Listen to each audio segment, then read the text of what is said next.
मुकद्दस कलाम में इस तरह लिखा है, क्या तू नहीं जानता, क्या तूने नहीं सुना कि खुदावंद खुदाई अब्दियो तमाम जमीन का खालिक थकता नहीं और मांदा नहीं होता, उसकी हिकमत इदराक से बाहर है, वो थके मांदे को जोर बख्शता है और नातवां की तवानाई को ज्यादा करता है। जवान भी थक जाएंगे और मांदा होंगे और सूरमा बिल्कुल गिर पड़ेंगे, लेकिन खुदावन का इंतजार करने वाले असरे नो जोर हासिल करेंगे। वो अकाबों की मानंद बालों पर से उड़ेंगे और वो दौड़ेंगे और ना थकेंगे, वो चलेंगे और मांदा ना होंगे। आमीन। सब बोलिए आमीन। आमीन। फिर बोलिए आमीन। दोबारा बोलिए आमीन। हालेलुया।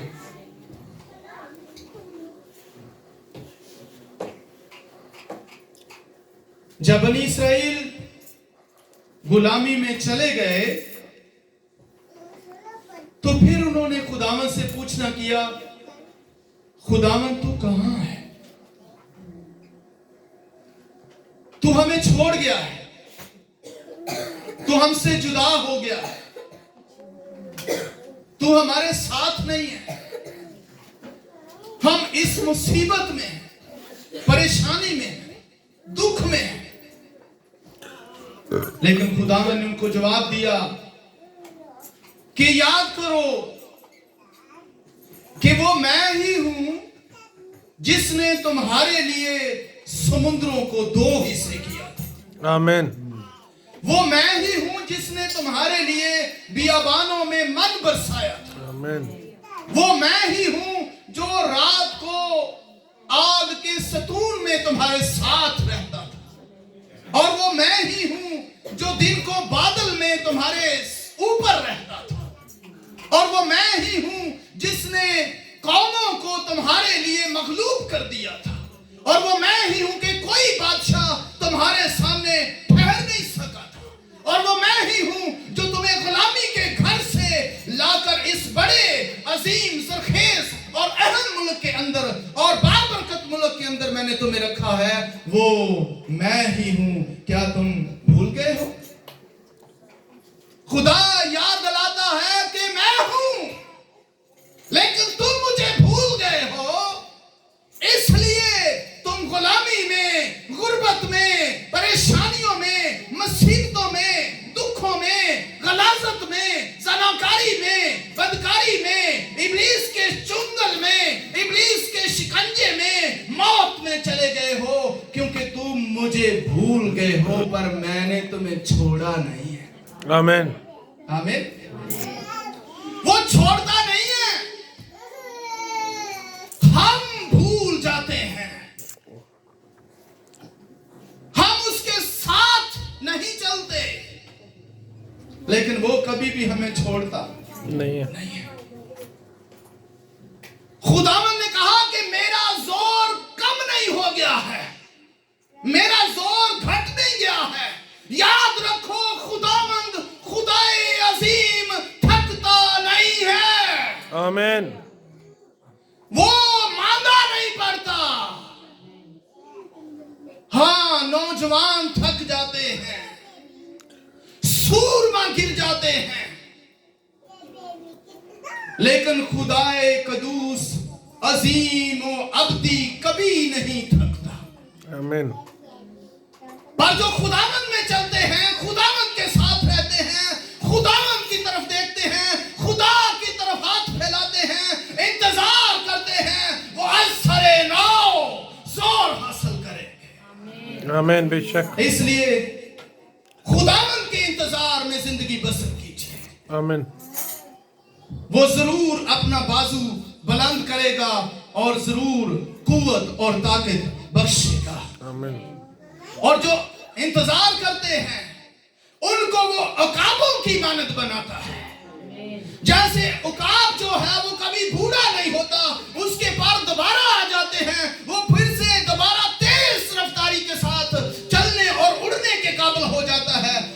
मेरा खुदा कहता है मैं तुम्हें दोबारा जोर बख्श सकता हूं, आमीन। लेकिन तुमने मुझे याद रखना है।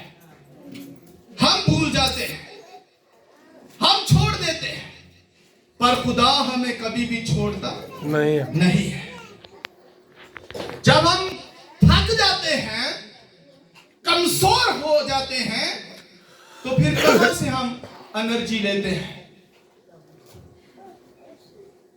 अगर आप थक जाएं, कमजोर हो जाएं, आपकी ताकत घट जाए, तो फिर हम एनर्जी को हासिल करते हैं, ताकत को हासिल करते हैं। जब इंसान बीमारी में चला जाता है, कमजोर हो जाता है, तो फिर ताकत कहां से लेता है? उसको अच्छी खुराक की जरूरत होती है। आमीन।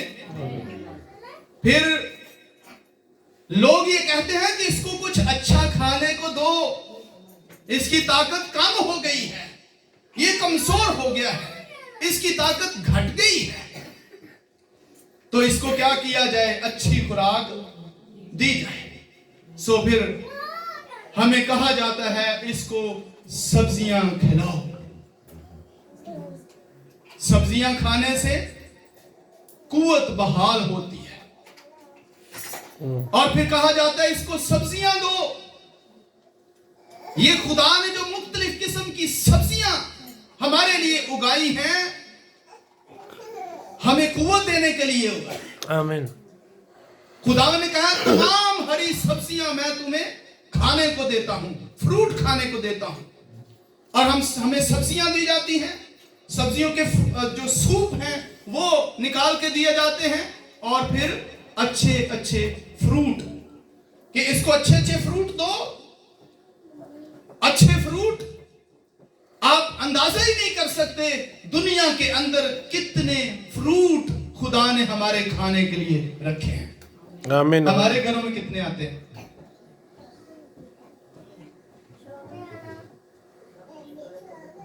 हमारे घरों में क्या आता है? बेशुमार फ्रूट हैं, लेकिन हम वो ले क्यों नहीं रहे, वो खा क्यों नहीं रहे? क्योंकि हम खुदावंद से जुड़े हुए नहीं हैं। अगर हम खुदावंद से जुड़े हुए होंगे तो हमारी टेबलों के ऊपर मुख्तलिफ तरह तरह की नेमतें पड़ी हुई रहेंगी। आमीन। और कभी भी किसी चीज की कमी ना होगी। सो फ्रूट उसको हम खाने को देते हैं, फिर उसको हम गोश्त खाने को देते हैं ताकि उसकी एनर्जी जो है वो बहाल हो जाए। और फिर अच्छा माहौल हमें चाहिए सेहतमंद रहने के लिए, तंदुरुस्त रहने के लिए, कुव्वत हासिल करने के लिए, ताकत हासिल करने के लिए हमें अच्छे माहौल की भी जरूरत है। हमारी जिंदगियों के अंदर ऐसा माहौल, अच्छा माहौल जिसमें फजा जो है वो क्लियर हो, गर्दो गबार ना हो, और डस्ट ना हो, और बीमारियां ना हो। फजा के अंदर गंदे जरासीम होते हैं। हमारी जिंदगी में कहते हैं कि इसको जरा ऐसी जगह पे ले जाओ जहां फजा जो है वो मुकम्मल तौर पर पाक हो। पहाड़ों की तरफ, वादियों की तरफ, और फिर बागात की तरफ जब बंदा जाता है तो उसको फरहत मिलती है। आमीन। उसको सुकून मिलता है। और जब ऐसी फजा के अंदर वो चला जाता है तो फिर उसकी कुव्वत बहाल होना शुरू हो जाती है। वो शादमानी को हासिल करता है, वो खुशी को हासिल करता है, और उसको तंदुरुस्ती दोबारा से मिलना शुरू हो जाती है।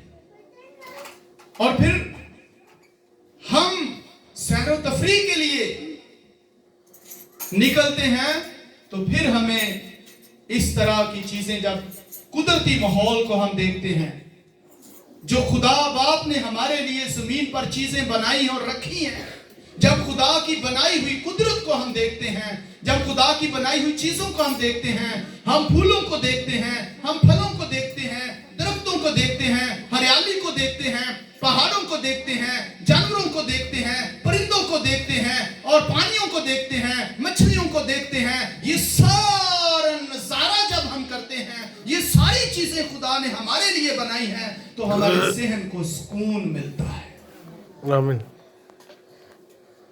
इसलिए सैरो तफरी भी किया करें। ये इसी तरह ही सारी जिंदगी कोल्हू के बैल की तरह ना गुजारें। हमारे पास कोई टाइम होना चाहिए जिसमें हम अच्छे माहौल की तरफ जा सकें और हम सैरो तफरी के लिए बाहर निकल सकें। क्या सारी जिंदगी हमने किया है। जब हम बाहर निकलेंगे और कुदरती चीजों को देखें जो खुदा बाप ने हमारे लिए बनाई है तो हम खामोश रहेंगे, हम तमजीद करेंगे वहां खुदा की। आमीन। शादमान होंगे, आमीन। हम खुश होंगे और हमारी जिंदगी के अंदर सुकून आएगा। आमीन। इंसान परेशानियों के अंदर दबा हुआ बैठा है, परेशान रहता है, लेकिन जब वो खुदा की बनाई हुई चीजों को देखता है तब उसकी जिंदगी में सुकून और इत्मीनान आता है। क्यों खुदा ने कहा था, खुदा यीशु मसीह ने हवा के परिंदों को देखो, ये हमें सुकून देने के लिए कहा था कि तुम जो खाने पीने की चीजों के पीछे ही पड़े रहते हो और इनको जमा करने के चक्कर में पड़े रहते हो, परेशान रहते हो, क्या खाएंगे, क्या पिएंगे, क्या करेंगे, क्या पहनेंगे। यीशु ने कहा कि परिंदों को देखो, आसमान की तरफ देखो।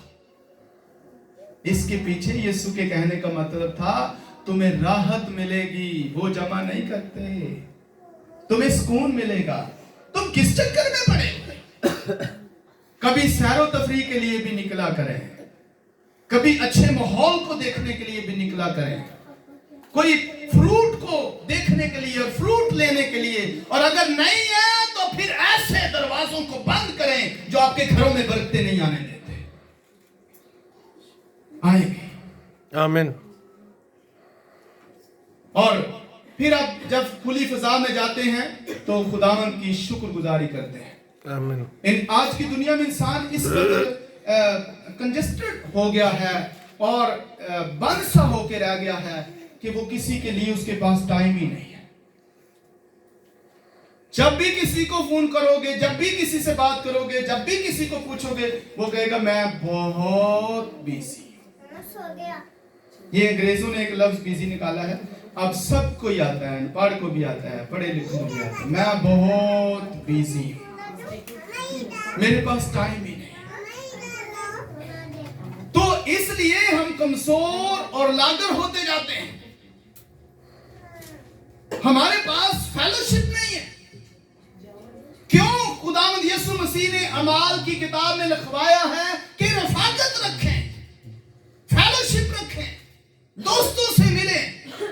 मिलना जरूरी है। हमारी जिंदगी में हमारा कोई दोस्त ही नहीं है। दोस्त से मुराद ये तो नहीं है कि बुरा ही है, अच्छे भी दोस्त होते हैं। बहनें दोस्त हो सकती हैं, भाइयों के भाई दोस्त हो सकते हैं, वो अच्छे दोस्त हो सकते हैं, वो दुआगो हो सकते हैं, वो प्रस्तुत करने वाले हो सकते हैं, कलाम खुदा को सीखने और सिखाने वाले हो सकते हैं, कलाम खुदा की बातों को शेयर करने वाले हो सकते हैं, अच्छे दोस्त हो सकते हैं। आपको स्कूल मिलेगा। यीशु मसीह ने अपना एक दोस्त बनाया था, तो हमने किसको बनाया? अरे यीशु मसीह ने बहुत कुछ हमें सिखा दिया है, लेकिन हम सीख ही नहीं रहे। यीशु ने भी दोस्त बनाई है नहीं? दाऊद के दोस्त थे या नहीं? मुकद्दस दाऊद ने दोस्त बनाया, साउल के बेटे को, यूनतन को अपना दोस्त बना लिया और बहुत अच्छा दोस्त। यीशु मसीह ने लाजर को अपना दोस्त बनाया और बहुत अच्छा दोस्त बनाया। और अक्सर औकात यीशु उसके घर में चले जाते थे अपने शागिर्दों के साथ ही, उसके साथ बैठने, उसके साथ बातचीत करने, और वहीं पर वो प्रीचिंग भी कर देते थे, अपने दोस्त से भी मिल लेते थे, उन बहनों से भी मिल लेते थे, भाइयों से भी मिल लेते थे। उनका अपना काम भी हो जाता था और वो खुदा का काम भी जो उनके सुपुर्द था करते थे। हमारा कोई दोस्त ही नहीं है। अच्छे दोस्त बनाए। ऐसा नहीं कि दुनिया के अंदर इस तरह की, पहले भी हम परेशान हैं तो दुनिया की खबर सुनाने वाले सानू दोस्त लग जा। और नो, दोस्त बनाए, अच्छे दोस्त बनाए जो कलाम को जानते हूं, जो खुदा के साथ वफादार हूं। आपकी अच्छी फेलोशिप होनी चाहिए, पास्टर्स की फेलोशिप होनी चाहिए, मुबशराना फेलोशिप होनी चाहिए, और खुदा की ईमानदारों की फेलोशिप होनी चाहिए, दुआया फेलोशिप होनी चाहिए, प्रस्तुत करने वालों की फेलोशिप फेलोशिप होनी चाहिए, हमें मिलके खुदा की शुक्रगुजारी करनी चाहिए। और कभी बाहर जाकर भी ऐसा भी प्लान कर लें, कभी बाहर जाकर खाना भी खा लिया करें। यीशु मसीह ने क्यों बाहर बियाबानों के अंदर खाना खिलाया? क्यों? अरे बाइबल तो बता रही है सारी चीजें। यीशु मसीह ने कहा घास के ऊपर बैठो, अजी नहीं अभी कुर्सी दी बैग खा रहे। मसीह कहता है घास के ऊपर बैठकर खाओ फिर भी मजा आएगा। और खुदावन ने घास के ऊपर उनको कहा बैठने को, और 50-50 होकर वो लोग घास के ऊपर बैठ के 50-50 का ग्रुप बनकर। तो आपको भी कभी बाहर निकलने की फुर्सत खुदा दे। आमीन आमीन। तो हम बाहर जाएं और बैठकर किसी घास के ऊपर, किसी जगह पर, किसी मैदान पर हम खाना खा सकें, मिलकर बैठ सकें, खुशी मना सकें, खुदावंद की शुक्रगुजारी कर सकें। आमीन। तो खुदा ने बियाबान के अंदर अपने लोगों को खाना दिया। मसीह खुदावंद ने बियाबानों के अंदर लोगों को खाना खिलाया। इससे हमें एनर्जी मिलती है, हमें ताकत मिलती है। हम दुनिया से थोड़ा बाहर आके, काम से थोड़ा बाहर आके फिर हम क्या करते हैं? आपकी बीवी आपका अच्छा दोस्त हो सकती है, आपके बच्चे आपके अच्छा दोस्त हो सकते हैं, आपका पास्टर आपका अच्छा दोस्त हो सकता है, आप ईमानदार आपस में अच्छे दोस्त हो सकते हैं, बहनें आपस में अच्छी दोस्त हो सकती हैं। सो हमारी कोई ना कोई फेलोशिप होनी चाहिए, और इससे हमें कुव्वत मिलती है, इससे हमें एनर्जी मिलती है। फिर अपने एक्सपेरिमेंट जो है, अपने तजुर्बात जो हमसे एक दूसरे से शेयर करते हैं, उससे हमें बड़ी ताकत मिलती है। आमीन आमीन। तो हमें इन चीजों के बारे में भी सोचना है। सिर्फ 2 रोटियां दे चक्कर ची सारा दिन 24 घंटे नहीं पे रहना।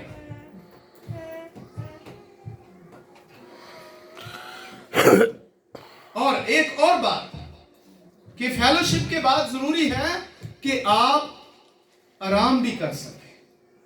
ये आपकी जिंदगी में कोई आराम भी होना चाहिए। एक बंदा ऑफिस से 8 घंटे 12 घंटे काम करके घर आता है, तो बीवी आगे से उसको खुशामदीद कहे, उसके लिए खुशी से उसका वेलकम करे, और फिर ही वो उसकी जो थकावट है दूर हो सकती है। और ये नहीं है कि वो घर आए तो बीवी कहे अच्छा पहले सब्जी ला के फिर आई घर। नहीं, हमें आराम की भी जरूरत है।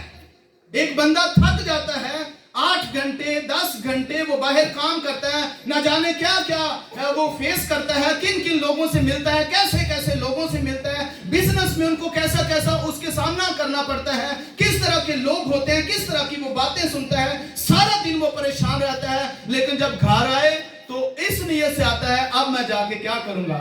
आराम करूंगा। तो अगर वो उसको आराम करने के लिए, चैन करने के लिए, सुकून करने के लिए जिंदगी में कोई टाइम ही नहीं है, उसकी नींद ही नहीं पूरी होती, उसको सुकून मिलना चाहिए। अब जब वो खुदावन ने क्यों ये रात हमारे लिए बनाई है? आराम करने के लिए बनाई है, सोने के लिए बनाई है, रेस्ट के लिए बनाई है। हम खुदा की बनाई हुई चीजों से क्यों फायदा नहीं उठा रहे? क्योंकि हम इस चक्कर में पड़े हुए हैं, ये 2 रोटियां 2 रोटियां 2 रोटियां।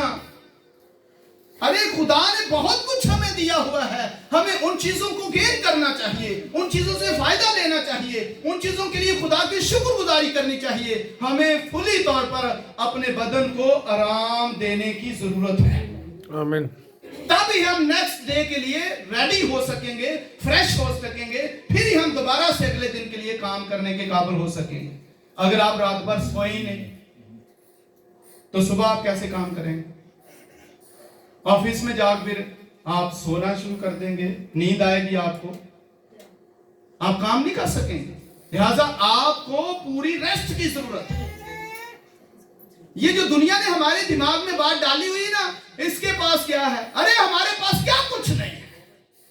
हम जमीनों आसमान पर खुदा के फरजंद हैं। आमीन। ये सारी कायनात हमारी है, आमीन। खुदावन ने हमें दी है, हमारे पास सब कुछ है। हम दुनिया पर राज और बादशाही करने के लिए आए हैं,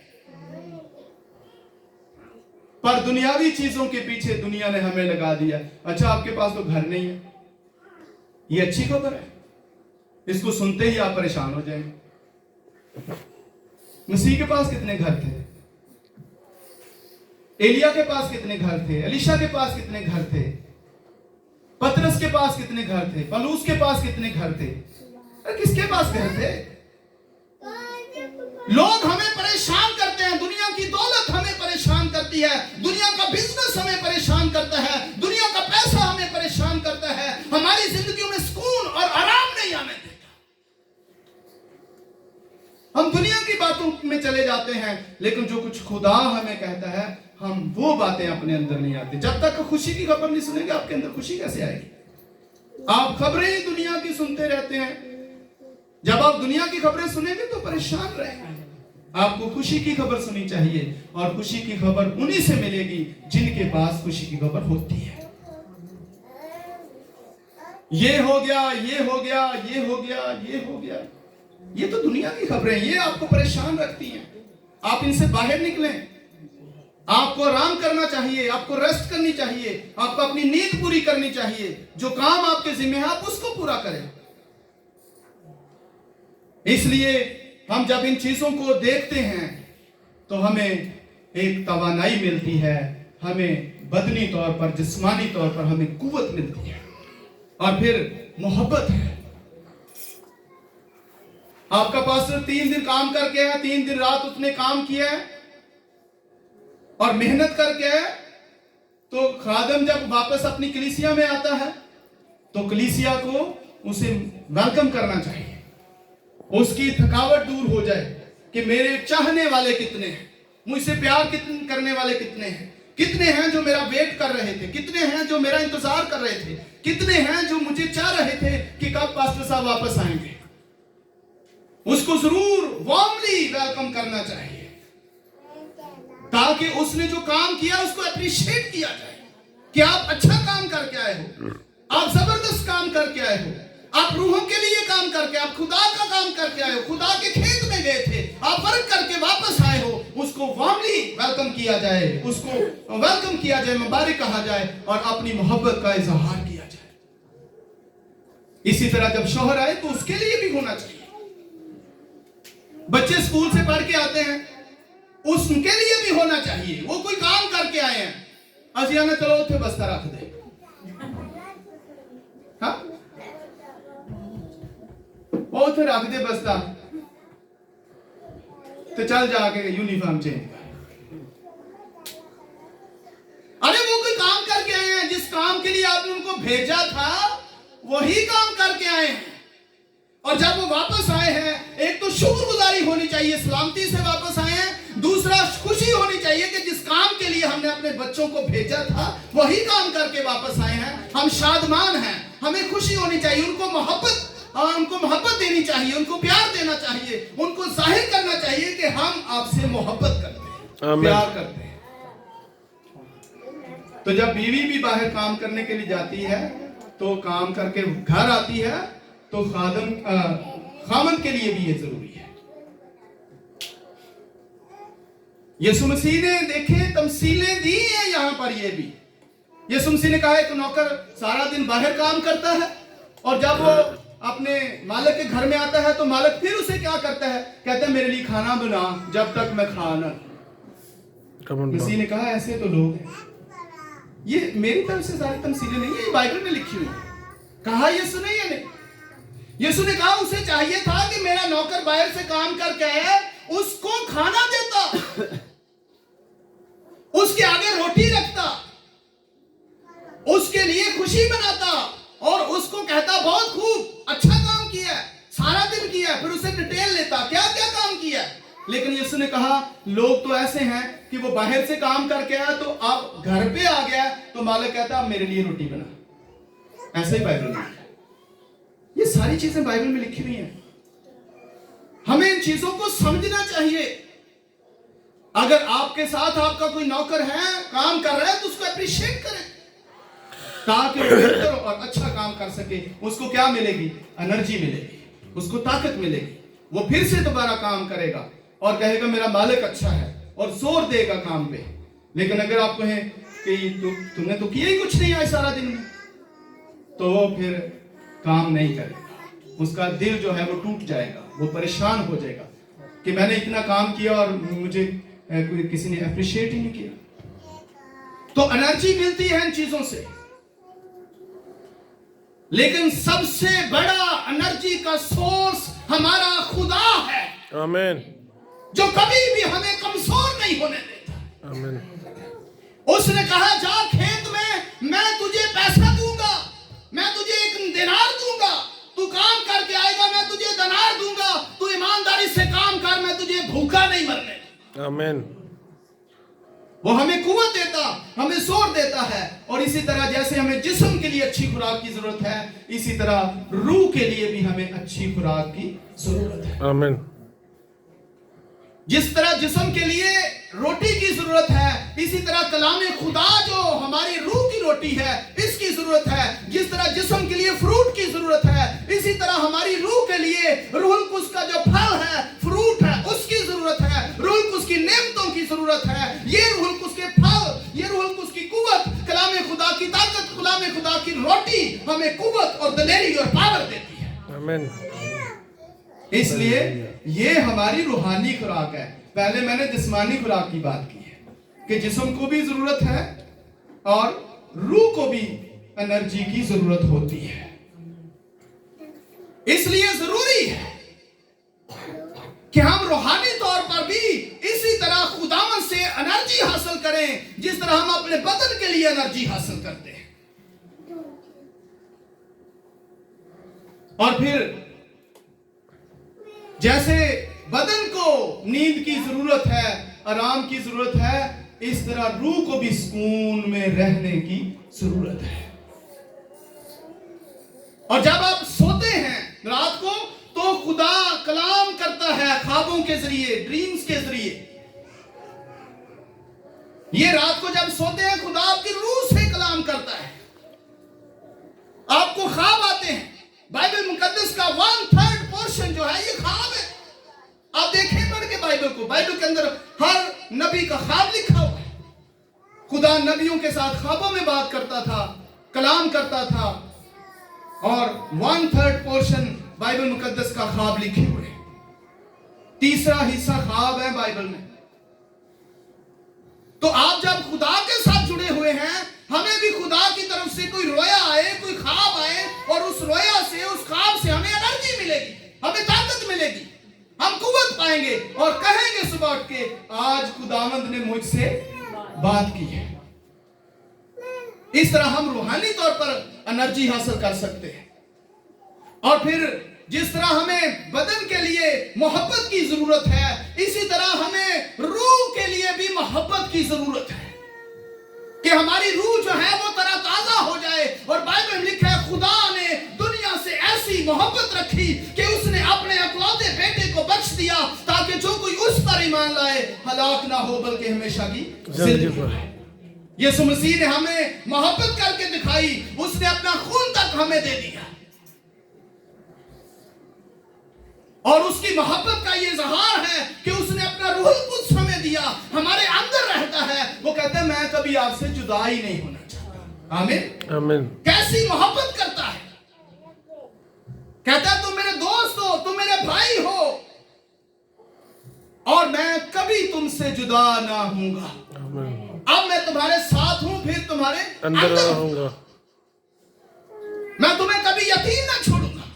उसकी मोहब्बत का अंदाजा करें, कैसा वो हमसे लव करता, प्यार करता, मोहब्बत करता है। इससे हमारी रूह जो है वो तरोताजा होती है, हम एनर्जी पाते हैं, हम ताकत पाते हैं, जोर पाते हैं। आमीन, आमीन। तो जिस तरह एक जिस्म के लिए मोहब्बत के इजहार के वसीला से उसे ताकत मिलती है, इसी तरह रूह हमारी ताकतवर होती है जब खुदावंद यीशु मसीह की मोहब्बत की बातों को हम सुनते हैं। आमीन। फिर फेलोशिप, जैसे मैंने कहा कि जिस्म को फेलोशिप की जरूरत है, एक दोस्त की जरूरत है, इसी तरह रूहानी तौर पर भी हमें एक किसी अच्छे दोस्त की जरूरत है। और वो अच्छा दोस्त कौन है? वो खुदा है जो रूह है। आमीन। उसको हम कहां से उसके साथ फेलोशिप कर सकते हैं? हम दुआ में उसके साथ फेलोशिप कर सकते हैं, हम प्रसंग के वसीला से उसके साथ फेलोशिप कर सकते हैं, हम कलामे खुदा के वसीला से उसके साथ फेलोशिप में आ सकते हैं, और उससे हमें ताकत मिलती है। आमीन। हमें एनर्जी मिलती है। आमीन। उसकी फेलोशिप में आए। इसलिए रसूल जो थे वो फेलोशिप में रहते थे, Amen. और खुदा के साथ हमारी फेलोशिप होनी चाहिए, खुदा के साथ हमारी दोस्ती होनी चाहिए, और इससे क्या होगा, हमारी रूह तरोताजा रहेगी, Amen. एनर्जी हासिल करेगी, ताकत पाएगी। और फिर सैरो तफरी रूहानी तौर पर अगर आप सैरो तफरी करना चाहते हैं तो आपको बाइबल मुकद्दस को पढ़ना होगा। बाइबल मुकद्दस बहुत से ऐसे वाक़ात और नज़ारे आपको देती है, जब आप इसे पढ़ते हैं आसमान की सारी चीजें बाइबल हमें दिखा देती है। Amen. जब आप मुकाशवा की किताब पढ़ते हैं, आसमान पर आपको खुदा का तख्त नजर आता है, उस तख्त पर बेटा बैठा हुआ नजर आता है, और उस तख्त के बीच से एक दरिया आपको मिलता हुआ नजर आएगा, और उस दरिया के वार पार जिंदगी के दरख्त आपको नजर आएंगे, और फरिश्ते खुदा की तमजीद करते हुए नजर आएंगे, रास्तबाज खजूर की डालियां लेकर तख्त के सामने खड़े हुए नजर आएंगे। ऐसे नजारे आपको मिलेंगे जब आप बाइबल मुकद्दस को रीड करेंगे। ये सैरो तफरीह करेंगे आप, तो रूहानी तौर पर भी आप सैरो तफरीह के लिए आपको तैयार होना चाहिए, रेडी होना चाहिए, और इससे हम क्या करते हैं, एनर्जी हासिल करते हैं। Amen. इसलिए बाइबल मुकद्दस कहती है इंतजार करें, घबरा ना जाएं, क्योंकि जो इंतजार करते हैं खुदा उनको फिर से ताकत बख्शता है, अवसर नौ उनको जोर बख्शता है, और वो अकाबों की मानद बन जाते हैं, और बालों पर से उड़ने वाले बन जाते हैं, और वो कभी थकते नहीं हैं, कभी हारते नहीं हैं, बल्कि फातेह और गालिब रहते हैं। Amen. इसलिए आपको बदनी तौर पर भी सेहतमंद रहने की जरूरत है, और रूहानी तौर पर भी सेहतमंद रहने की जरूरत है। Amen. खुराक के लिए भी आप ऐसा देख सकते हैं, रूहानी खुराक क्या है, खुदा का कलाम। तो खुराक में शहद ही नहीं आता, तो मस्त सोचें कि पास्टर साहब हर दफा सानू शहद ही देंगे। कलाम में तलवार भी आती है और हथौड़ा भी आता है, तो जो हथौड़ा किसी ने बच्चे को चीखा से मारेगा ना भाई, हथौड़ा बाइबल कह रही है चलाओ, बाइबल कह रही है कलाम में तलवार भी चलाओ, हथौड़ा भी चलाओ। तो हमें इसी तरह जो कुछ रूहुल कुद्स कहे हमें देना है, हमें लेना है। आमीन। ताकि हम तंदुरुस्त रहें, एनर्जी पाएं और खुदा की शुक्रगुजारी करें। God bless you. हालेलुया।